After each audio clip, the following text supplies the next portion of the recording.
As you can see, this is the channel we usually watch over here at Classic Car Creations on our off time. It's a good friend of mine, Glenn, and he has Duckman Cycles and VW Garage. Good channel to check out. And what he does is restores cars, and he does this as a hobby and everything. But the one project we're watching is this particular car. I'm going to scroll ahead for you here. And he does his disclaimers.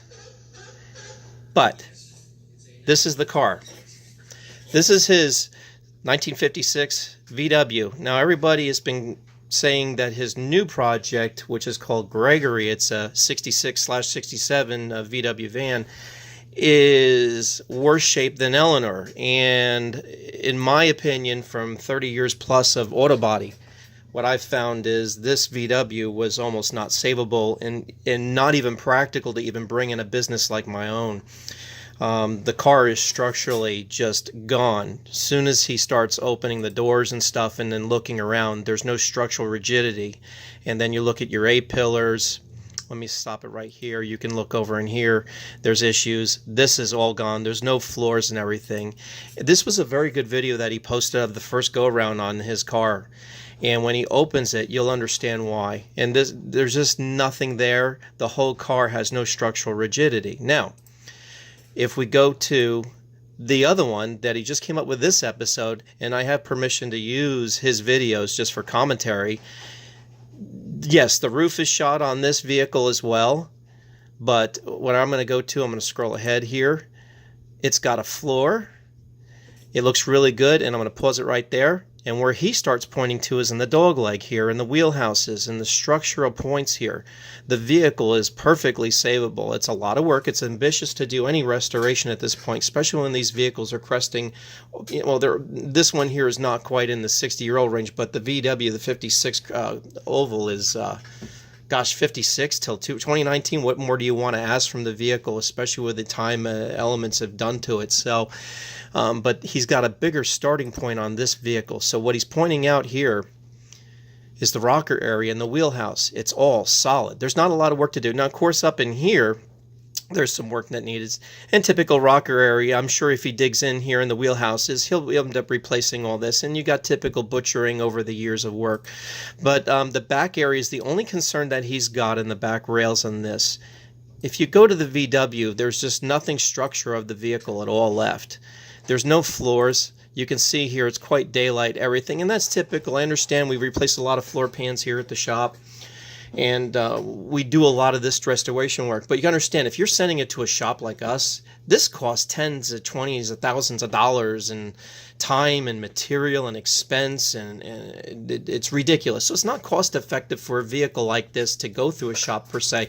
In terms of how much you're going to get back on your commodity and reinvestment, basically it turns into a hobby vehicle at that point. What Glenn has done is amazing in my terms of professional auto body. Is what he's resurrected a vehicle from nothing, and he's made it into something that is just unparalleled in terms of restoration. It's an ambitious hobby that he's done, and it's worked out very well for him.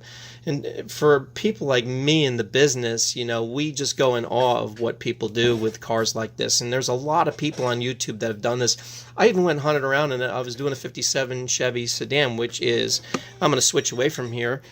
It's that blue car over there. Floors, wheelhouses, frame, trunk floor, inner skins, cowl, toe boards, inner outer rockers, you name it, it needed it. Pretty much needed a whole car, but what saved it was the roof, and it was structurally still sound overall. But once I start cutting away, I had to brace the car together to make sure I didn't lose references.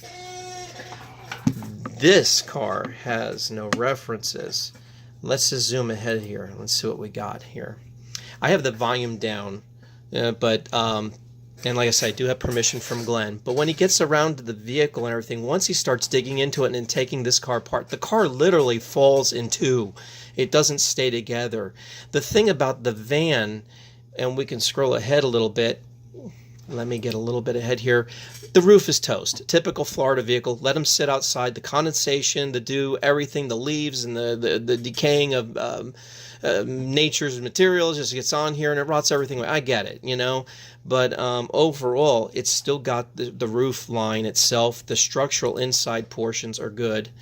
And the wheelhouse on this side is good. The wheelhouse is overall, and the doors do open and close. So where it comes down to this particular vehicle is in better shape than the other car is. Yes, it is definitely in better shape, because this is the roof on the VW, and there's just nothing there. So I mean, I can just keep scrolling ahead, and he can just show you different areas of everything he's had to do.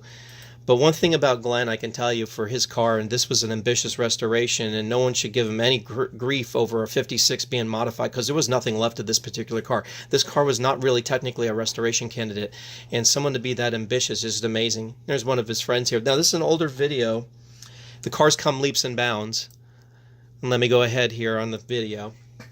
And of course, I'm in the shop, so the shop does not pick up really fast on the internet here. But what's really cool, though, from this car to the other car, this one is in much, much better shape. So anyway, I just wanted to point those things out to you, of what he's got going on with this particular vehicle. And then this vehicle here, because this vehicle here will be at our shop. And it looks nothing like what it did here in this picture here. It's come a long way, and if you followed his build at Duckman Cycles in VW Garage, which is his YouTube channel, this was one car we followed as a business down here in Cocoa, Florida. We followed him pretty close. Anyway, I just wanted to give you the updates on this particular build and what he's come to in terms of now he's down to body paint, and then he's going to do final assembly. This is a pretty ambitious project that he's had. Again, I don't have all the great details. I have horrible editing skills with YouTube, and I'm doing this on a little Samsung Galaxy 8. But I wanted to show you guys the differences in just a little bit of areas when you compare the two side by side. As in terms of restoration, this was not a candidate for restoration. This was maybe a donor for a couple pieces here and there. It's amazing what he's done with it, resurrecting the whole particular car that he's had. The other one's actually a walk in the park compared to Eleanore. So we'll see how he does with the next updates on the van, and as we coordinate together, we'll be kind of like doing channels back and forth. I'll be doing updates on this, and he's going to be doing updates on the VW bus. So that's going to be pretty cool, everybody. So thank you for joining me, and I'm sure a lot of VW guys out there watching his page are jumping over to see this one. And if you like what we got going on here, we don't just do VWs, we do all types of client cars. If you like what we do, subscribe to our channel. Thank you very much for your time, everybody, and enjoy his updates. It's Duckman Cycles and VW Garage. Take care.